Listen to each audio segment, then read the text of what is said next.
హైదరాబాద్ మహానగరంలో చికెన్ ధరలు కొండెక్కాయి. KG chicken 340 రూపాయలపైనే విక్రయిస్తున్నారు. కొన్ని ప్రాంతాల్లో రిటైల్ ధర కంటే కేజీపై 100 రూపాయలు అధికంగా ఉంది. వేసవి తాపం పెరుగుతున్న నేపథ్యంలో చికెన్ ధరలు భారీగా పెరుగుతున్నాయి. గత వారం రోజులుగా మార్కెట్లో చికెన్ ధరలు అంతకంతకు పెరుగుతున్నాయి. సామాన్య ప్రజలు చికెన్ కొనాలంటే ఒకటికి 2 సార్లు ఆలోచించే పరిస్థితి ఏర్పడింది. కొద్ది రోజుల క్రితం వరకు కేజీ చికెన్ 260 రూపాయలు ఉండేది. కానీ ఇప్పుడు కేజీ 340 రూపాయలు పైగా చేరింది.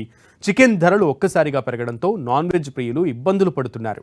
విపరీతమైన ఎండలు, తీవ్రమైన వేడి కారణంగా కోళ్ల ఫారంలలో పరిస్థితి పూర్తిగా మారిపోతుంది. బ్రాయిలర్ కోళ్లు ఎక్కువ వేడిని తట్టుకోలేవు. ఉష్ణోగ్రతలు 40 డిగ్రీలు దాటితే కోళ్లు అనారోగ్యానికి గురవుతాయి. చాలా వరకు చనిపోతూ ఉంటాయి. ప్రస్తుతం తెలంగాణలో 40 డిగ్రీలకు పైగా ఉష్ణోగ్రతలు నమోదవుతున్నాయి. ఫారంలలో కోళ్లను రక్షించడానికి రైతులు అనేక జాగ్రత్తలు తీసుకుంటున్నారు.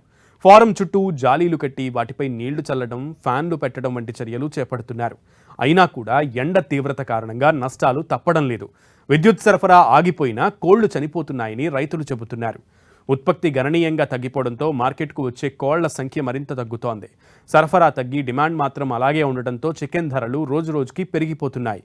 ఇంతకుముందు 2 కిలోలు కొనేవారు ఇప్పుడు అర కేజీతో సరిపెట్టుకుంటున్నారు.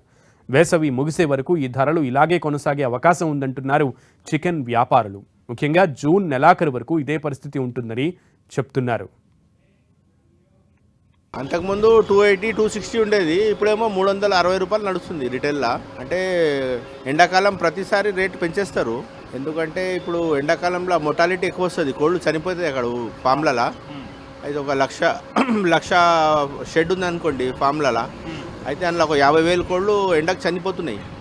చనిపోతున్న మూలాన మనకు రేట్ చాలా పెంచేసారు.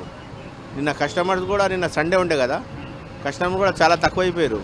అంటే 2 కిలోలు తీసుకుపోయి అతను ఒక కేజీ, హాఫ్ కేజీ తీసుకుపోయి పని నడిపించుకున్నాడు. కానీ అంత బిజినెస్ లేదు, అంతా చాలా తగ్గిపోయింది, 50% తగ్గిపోయింది.